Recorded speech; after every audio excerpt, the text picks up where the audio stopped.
Well, I rarely see these, but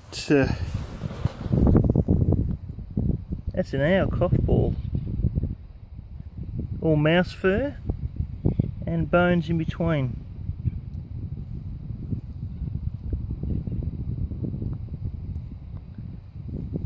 If you pull this apart, there'll be more bones in it. Oh, this is going to be dirty. Need to wash my hands after this. There's bones right the way through it.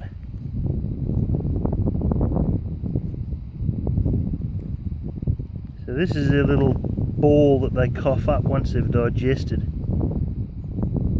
all the meat. You don't often see them.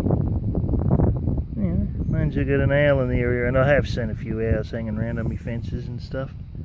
That is intriguing.